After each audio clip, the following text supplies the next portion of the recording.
Рахмат, кийинки сөз Мадумаров Адахан Кимсанбаевичте. Мадумаров бүтүн Кыргызстан. Урматтуу Каныбек мырза. 31 жылдын ичинде 20 министр экенсиз. 28 жылдын ичинде 15 министр болуптур. Соңку 2 жыл 4 айдын ичинде 5 министр экенсиз. Ошол 20 министрдин баарына президент мектептеги ата-энеден акча чогултууну токтотуңуз дегенде бүгүн токтотобуз дейт. Бүгүн токтотобуз дейт. Кече сиз дагы токтотобуз дептирсиз. Кантип деп айтыңызчы. Bir маселени 4 багытка бөлсөк, президент Минтип айтты. Мектептерде жана чарбалык инвентарь деп коет. Жууп тазалаганга кете турган бор, швабра, тряпкалары. Орточосунан 50 000 сом кетет экен bir жылга. Президент мен өзүм фондусам берем деди. Эсептеп чыктык.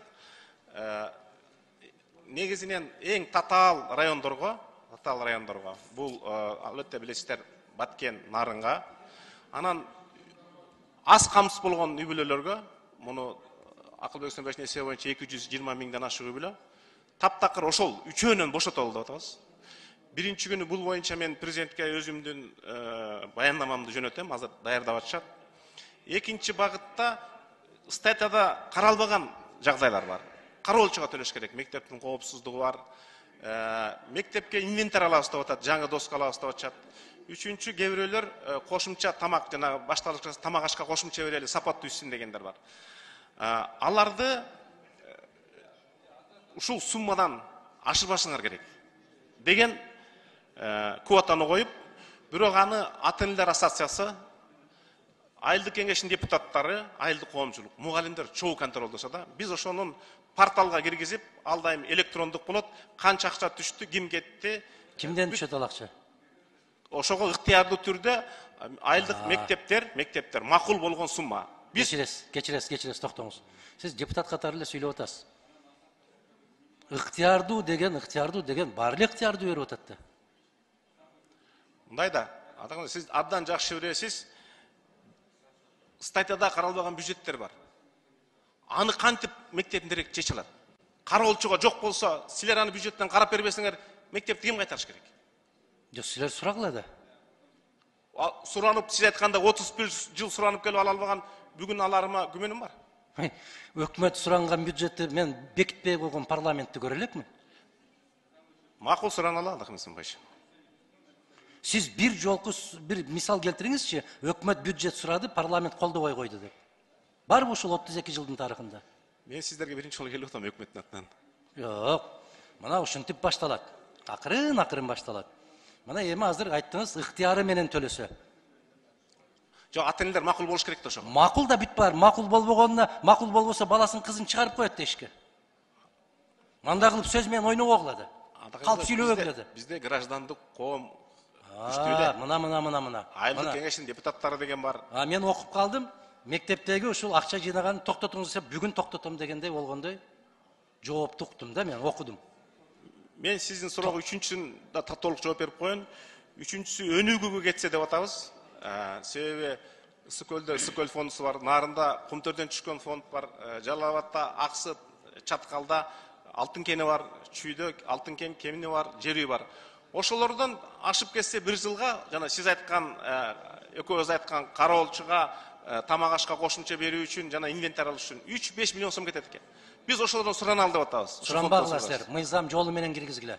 Жок, ошон сураналы деп атабыз. Макул, сиз министр экенсиз, 20-чы, сизге ушундай кабарат экен. 21-чиси келсе эмне болот? Баары мыйзам менен болуш керек. Мыйзам менен тыюу салыныш керек. Мына биз азыр мугалимдердин саясий компанияларга чакыруусуна тыюу салдык. Шайлоо, референдум дегенде мугалимдерди көчөгө кууп чыкканга тыюу салдык. Ошол берене менен. Ушул сыяктуу ата-энеден акча жыйноо ар кандай шылтоо менен табылат ал. Анан айтасыз өз эрки менен бир тыйын бербейт бирөө. Баласын же кызын тургузуп коюп, класстын алдында уят кыласыңар. Ыйлайт. Келип анан атасын кыйнайт, апасын кыйнайт. Бер, жалгыз калыптырмын деп. Ушуну кантип тыясыз деген маселе коюп атам мен.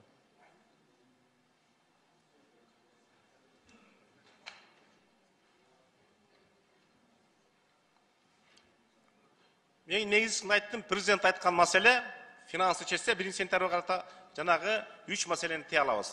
Биринчиден эң татаал чегарага жакын жайгашкан аймактарда таптакыр жокко чыгат жана үчөөнө чогултуу боюнча.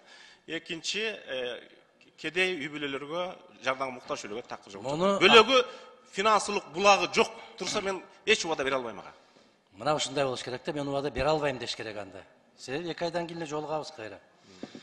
Анан Мадумаров 10 жылдан бери баллон системасынан кайтып, совет системасына кирели деп жарыя салып келди. Бардык тепкиге калып кеттим. Кече Путин ушуну жарыялап койду эле, Кудай берип калды. Мына жигиттин жигит экен, адам экен деп. Сиздин пикириңиз кандай? Негизинен 3 бөлүмдөн көрүп атам. Биринчи, биздин адамдар ошол Францияда магистратура бүткүлгөн кыргыз кыз кантип педагогиканы башкарыш керек боюнча адис экен, магистр экен. Ал Кыргызстанда кыдырса, андай метод Мадаминовда бар экен. Оразалы Сейдилхановда бар экен. Алар бүгүнкү күндүн таласта бар, Аманашвили деген. Бүгүнкү күндүн эң чоң педагогтор ушул 3 киши да. Биз тыштан үйрөнбөй эле ушул 3 кишиден үйрөнбөйлү. Ошол методдор мага жагат. Биринчи. Экинчи, советтик педагогикада чоң тажрыйбасы бар. Аны далалы. Үчүнчү, бүгүнкү күндө дүйнөлүк жетишкендиктери бар өлкөлөр бар. Аларды биз кийинки чоң парламенттик отурумда айтабыз. Алардын тажрыйбасын эске алалы да. Мисалы үчүн Казакстан 18-жылы баштады эле, 5 жылда үзүрүн берип баштады. 3 негизги бөлүктөн: улуттук тажрыйба, советтик тажрыйба, дүйнөлүк тажрыйба. Ошондо кандай болот? Ошондо биргелешкен модель. Совет системасына. Кыргызстандын өзүнүн билим берүү модели чыгат. Аны сиздер менен бирге талкуулап, ойлоп, мыйзам актысы катары кабыл алабыз. Алар сиздердин катышууңуздар менен кабылданат. Жакшы, азыр билим берүү министрлигинин бюджети канча экен?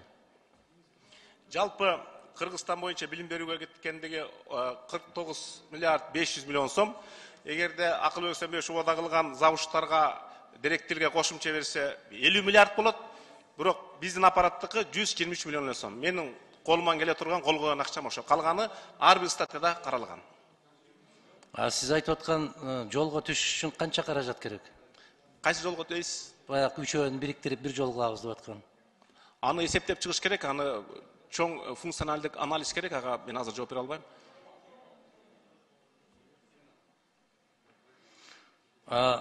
Сиздин алдыңыздагы министр эмне себептен кетиптир? Кызыккан жоксузбу?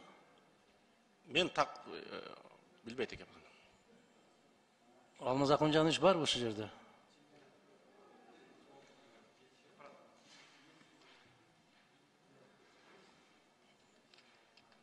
Ким жооп берет экен ушуна?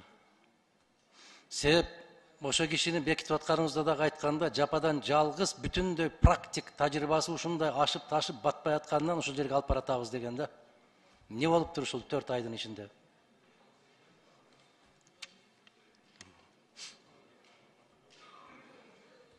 Алдап койду. Ким барбы мындай бир жооп бере турган? Убактыны токтоткула жигиттер, мен кайталап берип атам тактап.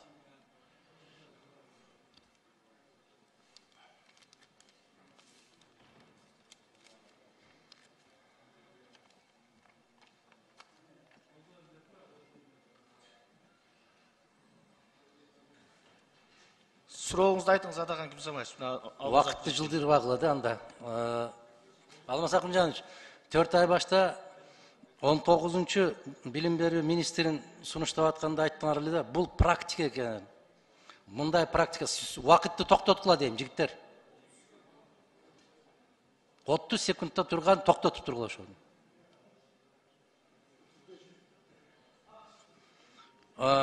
Аябай сонун мындан өткөн бир талапкер таппайдык дегендей мүнөздөмө бердиңер эле. Эмне үчүн 4 айдан кийин аны бошотуп атасыңар?